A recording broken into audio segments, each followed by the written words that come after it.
अगर आप लेह लद्दाख जा रहे हैं, चाहे सोलो जा रहे हैं या पिलियन के साथ, अगर आपके पास ये सामान नहीं है तो फिर जाने का कोई फ़ायदा नहीं है।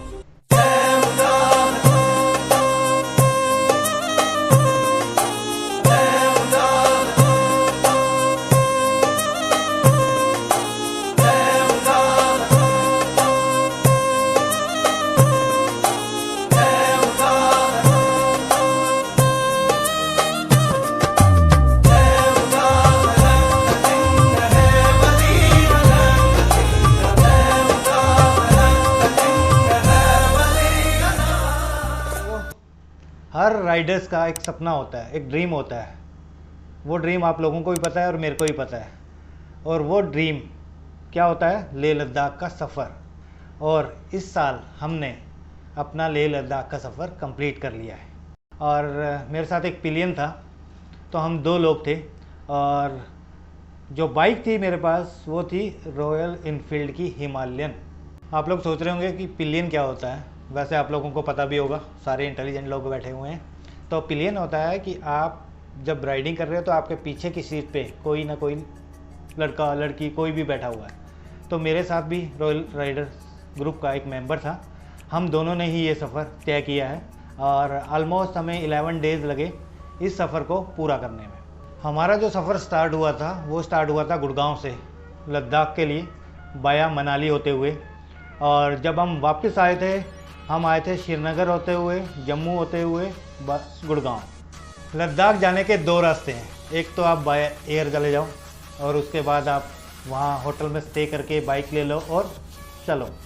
और दूसरा है हमारी तरह जाओ वाया मनाली होते हुए, क्योंकि मज़ा जो है ना वो मंजिल का नहीं सफ़र का है। और ये मैं कह रहा हूँ कि ये सफ़र ना अल्टीमेट है अगर आप बाइक से जा रहे हो तो। अब बात कर लेते हैं राइडिंग गियर्स की। अगर आप बाइक से जा रहे हो तो आपको क्या क्या राइडिंग गियर्स वहाँ पे ज़रूरत पड़ने वाली है। ऑलमोस्ट 20 गियर्स हमने इस सफ़र के दौरान यूज़ किए हैं, जो 1 बाय 1 हम आपको बताते रहेंगे और उनका जो लिंक है वो आपको हमारी डिस्क्रिप्शन में भी मिल जाएगा। एक राइडर जो होता है ना वो अपनी बाइक को अच्छी तरह से जानता है। बाइक ही उसका पहला प्यार है और अंत तक रहेगा, मरते दम तक रहेगा। लेकिन उस बाइक को मेंटेन करके भी रखना ज़रूरी है।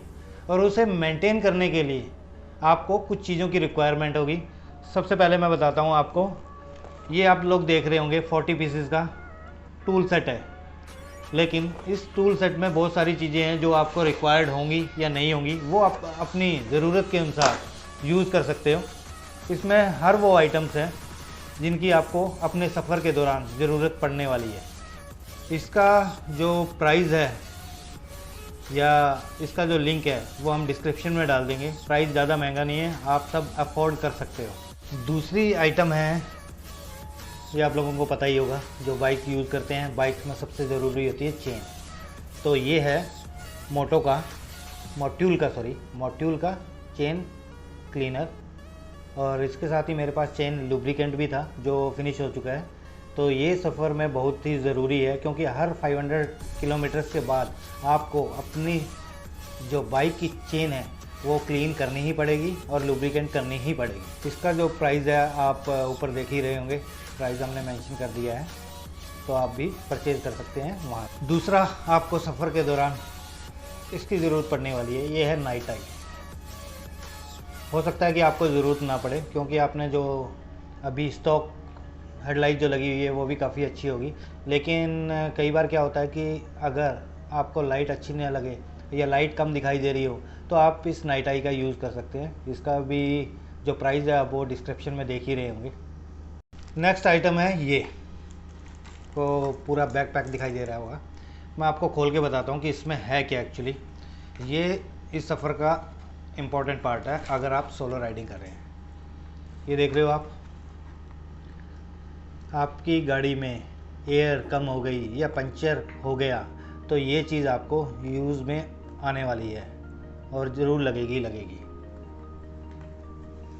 अब गाड़ी में जो एयर है वो किस वजह से कम होगी कि आपकी गाड़ी में पंचर हो गया, और पंचर लगाने के लिए आपके पास पंचर किट की ज़रूरी होनी है। ये पंचर किट का सारा सामान है, ब्लेड्स है, स्क्रू ड्राइवर्स है टाइप, यहाँ से आपको इस पंचर को कट करना है। लगाने के बाद ये प्लायर है, इसमें आपको ये पंचर्स लगाने हैं, देन आपको इंसर्ट करना है अपने टायर्स में। तो ये जो सारी आइटम्स हैं ये काफ़ी इम्पोर्टेंट आइटम्स हैं, क्योंकि हमारे पास जो बाइक थी वो हिमालयन थी, और हिमालयन बाइक के जो टायर्स हैं वो स्पोक व्हील हैं, और वहाँ पे पंचर होने के काफ़ी ज़्यादा चांसेस हैं। वो तो हमारा गुड लक रहा कि कभी भी हमें ऐसी सिचुएशन का सामना नहीं करना पड़ा। और सेकेंडली मैंने प्रिकॉशनली उसमें क्या है, उसमें लुब्रिकेंट डलवा दिया था टायर्स में, तो वो उसने भी काफ़ी हेल्प करी। तो ये आइटम्स जो हैं बहुत ज़रूरी हैं। लेकिन इस एयर कंप्रेसर को चालू करने के लिए आपको ये सॉकेट की ज़रूरत पड़ने वाली है, पर मेरा सजेशन रहेगा कि इसको आप अपनी बाइक्स पे ना ऐड करें, इसको वैसे ही कैरी करें, या कोई भी गाड़ी वाला मिल जाता है उसकी हेल्प लेके इसको यूज़ कर लें। अदरवाइज़ इसकी पे जो वोल्टेज आएगी वो वोल्टेज आपकी गाड़ी को फ्यूज़ को उड़ा भी सकती है। सो इसे अवॉइड करें, पर कैरी ज़रूर करें। अभी तक बात करी हमने बाइक की मेंटेनेंस की, अब बात आती है आपकी मेंटेनेंस की, यानी कि आपकी सेफ्टी की। सेफ्टी में सबसे इम्पोर्टेंट हमारे अकॉर्डिंग सबसे ज़रूरी है हेलमेट। ये जो हेलमेट है स्टड का है। हमारे अकॉर्डिंग तो सबसे इम्पोर्टेंट जो है आपका हेड है। आपके अकॉर्डिंग क्या है आप अपने कमेंट बॉक्स में बता सकते हो। ये स्टड का हेलमेट है, तो इसको मैं पहन के दिखा देता हूँ कि आपको इसकी फिटिंग कैसे है।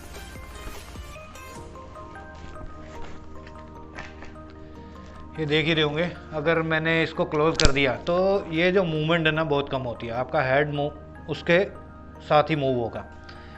तो इसके लिए आपको ज़रूरी है कि एक अच्छे हेलमेट का यूज़ करें, क्योंकि जो हेड है ना सबसे पहले आपके दिमाग में चोट लगती है, तो उसको सेव करना बहुत ज़रूरी है। और इसका जो लिंक है या प्राइस है वो आपको ऊपर दिखाई दे रहा होगा, और लिंक हम डिस्क्रिप्शन में ऐड कर देंगे। उसके बाद ज़रूरत है आपके हाथों की सेफ्टी के लिए। तो मैंने अपनी राइडिंग के दौरान ये ग्लव्स रखे थे, ज़्यादा कॉस्टली नहीं है लेकिन ठीक है। तो ये हो गए मेरे समर के लिए, एंड अगेन मैंने विंटर्स के लिए ये रखे थे। तो इन ग्लव्स ने मेरी काफ़ी हेल्प की है और काफ़ी जगह मेरे को बचाया है। लेकिन इसके बावजूद भी वहाँ पे काफ़ी ज़्यादा ठंड थी, तो मैंने यूज़ किया है अपने हैंडल बार पे इसका। ये मैंने अपने हैंडल बार पे लगाया, देन मैंने ये ग्लव्स यूज़ किए हैं और दोनों ये भी यूज़ किए हैं। इनका जो प्राइस है आप ऊपर देख ही रहेंगे, तो काफ़ी अच्छे ग्लव्स हैं। खुदा ना खास्ता सफ़र के दौरान आप कहीं पे गिर जाओ अपनी बाइक से, तो सबसे पहले जो आपके ज़मीन पे लगेंगे हाथ, देन आपके एल्बो एंड देन नी। तो ग्लव्स के बारे में मैंने आपको बता दिया। अब बात करते हैं एल्बो के बारे में। तो ये एल्बो की सेफ्टी के लिए है, आप पैसे लगा सकते हैं, दोनों हैंड्स के लिए हैं। एंड देन आपके नी की सेफ्टी के लिए ये ग्लव्स हैं। हर राइडर चाहता है कि वो इस सफ़र के दौरान कूल लगे, तो कूल लगने के लिए आपको ज़रूरी है जैकेट अच्छी होनी चाहिए, पैंट अच्छी होनी चाहिए। तो मैंने इस पूरे सफ़र के दौरान रॉयल इनफील्ड की जैकेट यूज़ की रही है, काफ़ी अच्छी जैकेट है। और मैं भी रेकमेंड करूँगा कि आप लोग भी अगर सफ़र के दौरान कोई जैकेट यूज़ करना चाहते हैं तो किसी ब्रांडेड कंपनी की यूज़ करें। आइदर इस रॉयल इनफील्ड की हो सकती है या रेनॉक्स वगैरह, जो भी आपको अच्छी लगी है। राइडिंग जैकेट अच्छी लगना एक बात है, लेकिन सेफ्टी पर्पज़ से वो काफ़ी अच्छी होनी चाहिए ताकि आप कभी गिरो तो वो आपको बचा सके। अब बात करते हैं लोअर्स की। पूरे सफ़र के दौरान मेरे पास मैंने जो यूज़ किया है लोअर वो ये है। अब इस कलर का मैंने इसलिए लिया ताकि मेरी जैकेट के साथ मैच हो जाए। अब आप जो लद्दाख का सफ़र कर रहे हैं ना, उसमें आपको हर एक मौसम का सामना करना पड़ेगा। हमने सर्दी का भी सामना किया है, तो सर्दियों के लिए ना मैंने लोअर रखी हुई थी अपने लिए, और ये लोअर ना काफ़ी अच्छी है, माइनस में भी आपका काम दे रही है।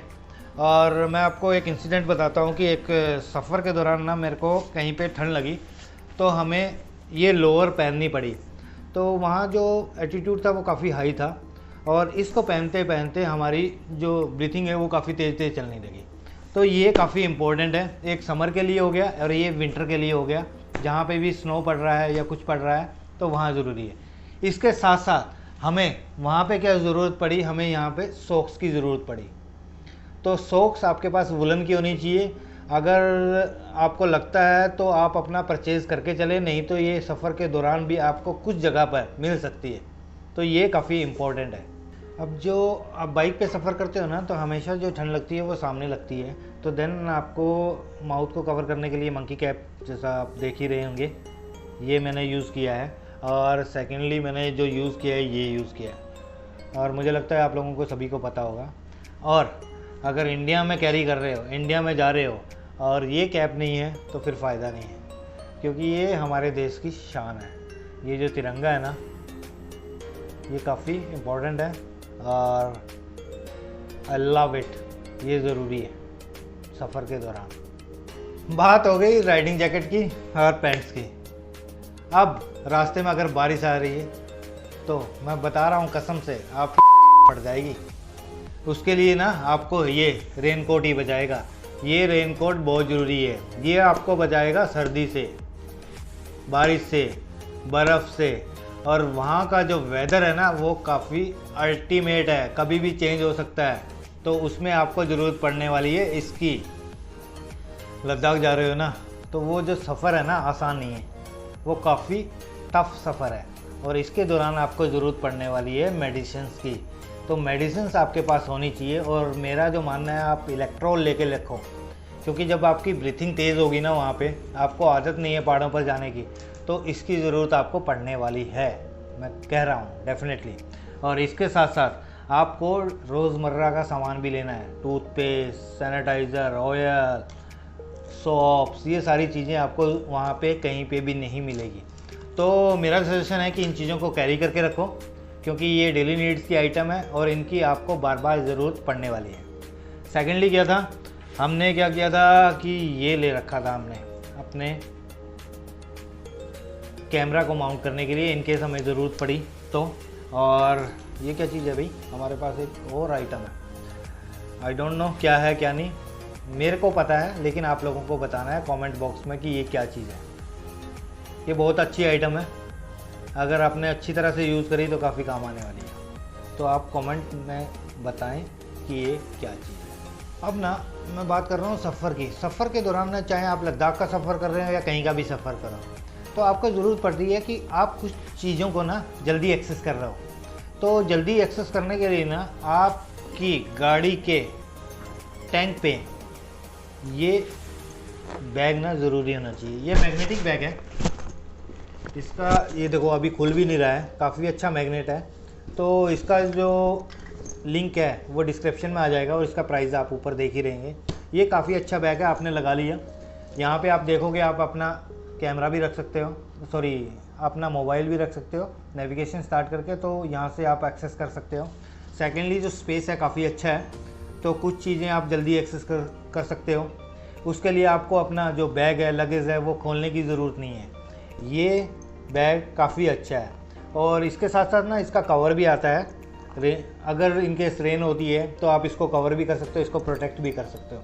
तो ये आइटम्स आपके पास होना ज़रूरी है, अगर चीज़ें जल्दी एक्सेस करनी है, अपना टाइम बचाना है, तो ये ज़रूरी है। अब बात होगी इन सारे सामान की, लेकिन आपको ये जो सारा सामान है कैरी करना है। तो कुछ बाइकर्स क्या करते हैं, पैनियर यूज़ करते हैं, मैं यूज़ करता हूँ सैडल बैग्स। ये सारा सामान मैंने सैडल बैग्स में रखा। ये मेरा सैडल बैग्स का है, और इसके अंदर जो आता है ये चीज़ आती है इसके अंदर, और काफ़ी अच्छी हाइट है, और ये वाटरप्रूफ है, तो ये दोनों तरफ रखता है, काफ़ी अच्छा है। इसका जो लिंक है वो डिस्क्रिप्शन में आपको मिल जाएगा, और प्राइस मैं ऊपर शेयर कर दूँगा। तो ये काफ़ी अच्छी चीज़ है, दोनों जगह पे लगाने के लिए, दोनों साइड में ये लग जाता है। आप अपना सामान सारा इसके अंदर डाल सकते हो, और मानो तो इसका जो रिव्यू मैं अगर देना चाहूँगा तो 5 आउट ऑफ 5। बहुत ही अच्छी आइटम्स हैं, मेरे को पूरे सफ़र के दौरान इस चीज़ ने काफ़ी अच्छी हेल्प की। ये देखोगे आप, इसमें वेल्क्रो लगी हुई है, आपको खोलने के लिए काफ़ी अच्छी मेहनत करनी पड़ेगी इसको, और इजीली आप इसको बंद कर सकते हैं। और इसका जो काफ़ी अच्छे प्रोटेक्शन है, आप इजीली कवर कर सकते हैं, इसके अंदर कोई पानी नहीं जाएगा आपका। तो मैं रेकमेंड करूँगा आपको, और प्राइस आपको मिल ही जाएगा ऊपर। बात हो गई सैडल बैग की। अब सैडल बैग आपको लगाना तो है, आप डायरेक्टली अपनी गाड़ी के ऊपर नहीं लगा सकते सैडल बैग, तो उसके लिए आपको सैडल स्टे की ज़रूरत पड़ने वाली है। तो मेरा मानना है कि अच्छे सैडल स्टे लगाइए। कंपनी फिटेड भी आते हैं, वो भी अच्छे होते हैं, लेकिन कहीं पे आप देख के अच्छा सैडल स्टे लगाइए, क्योंकि जो साइलेंसर है वो आपका टच नहीं करना चाहिए बैग के ऊपर।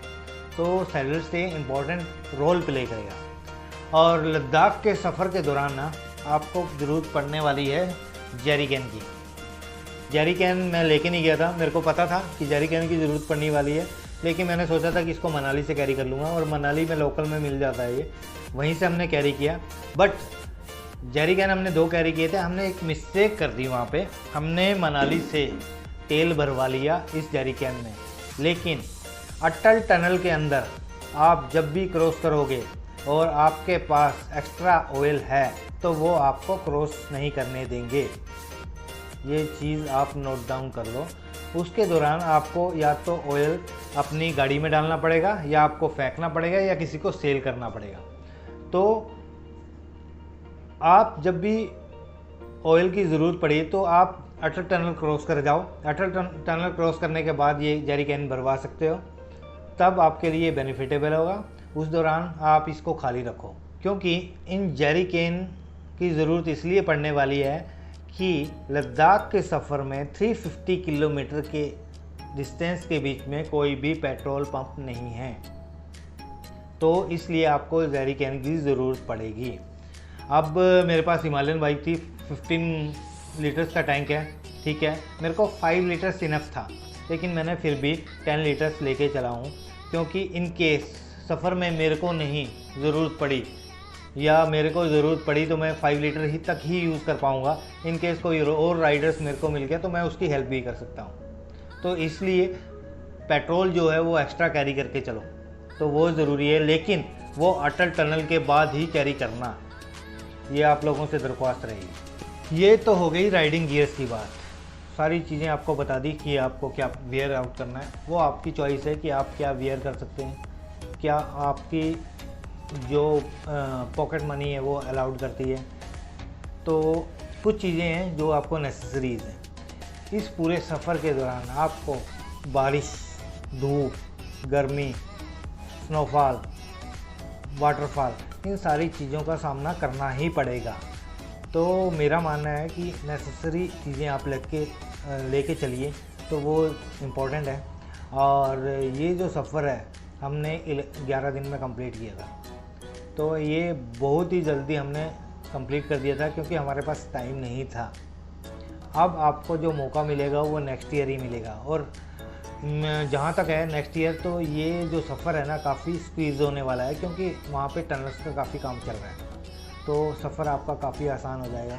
लेकिन इस सफ़र का जो मज़ा है ना वो आपको बाइक से ही मिलेगा। आप गाड़ी से भी ये सफ़र कर सकते हैं, पर गाड़ी से क्या होगा कि आप बैठे रहेंगे तो वो सफ़र आपको इंजॉयबल नहीं लगेगा। तो मेरा मानना है कि आप बाइक से करिए, ये सफ़र अल्टीमेट सफ़र है। देखो वहाँ देखने के लिए कुछ नहीं है, लेकिन जो सफ़र का मज़ा है ना वो आपको लेना पड़ेगा। तो मेरा कहना है कि आप सफ़र का मज़ा लीजिए, और मनाली से होते हुए स्टार्ट करिए और श्रीनगर होते हुए इसको कंप्लीट करिए। तो क्या होता है कि आपका एक सर्कल है वो जो है वो कंप्लीट हो जाएगा। जैसा कि मैंने आपको बताया था कि हमने अपना गुड़गांव से सफ़र किया था स्टार्ट। हमने अराउंड 3:30 के करीब सफ़र किया, और हम मनाली होते हुए, कुल्लू मनाली होते हुए, जिस्पा होते हुए लेह में रुके थे। लेह में हमने एक दिन इवनिंग में पहुंचे थे, तो हमने वहाँ स्टे किया, क्योंकि आपको अपना जो लेवल है वो उसके अकॉर्डिंग आपको तैयार करना पड़ता है कि आपको कहीं पे ब्रीथिंग की प्रॉब्लम ना हो। तो लद्दाख से हमने फिर अपना सफ़र स्टार्ट किया पेंगोंग लेक की तरफ। पेंगोंग लेक से हम न्यूब्रा वैली वाले रूट पे गए, एंड देन हमने श्रीनगर से होते हुए जम्मू की तरफ गए। जम्मू में हमने वैष्णो देवी की चढ़ाई भी की, एंड देन हम वापस गुड़गांव में। तो ये सारा ब्लॉग हमने हमारे पास पड़ा हुआ है। अगर आपको ये ब्लॉग पसंद आया तभी हम उस व्लॉग को रिलीज़ करने वाले हैं। वो ऑलरेडी हमारे पास पड़ा हुआ है, ये डिपेंड करता है आपकी चॉइस पे, आपके कमेंट्स पे, आपकी सब्सक्रिप्शन पे और आपके मतलब कि आप कितना चाहते हो, तभी हम उस व्लॉग को रिलीज़ करने वाले हैं। तो वो तब तक के लिए हमारी तरफ से गुड बाय, शब्बा खैर, शुभ रात्रि। आप सभी को प्यार, बस इसी तरह अपना प्यार बनाए रखिए। हम इसी तरह जितने भी अच्छे अच्छे व्लॉग्स हैं आपको देते रहेंगे। Thank you, see you, bye, take care.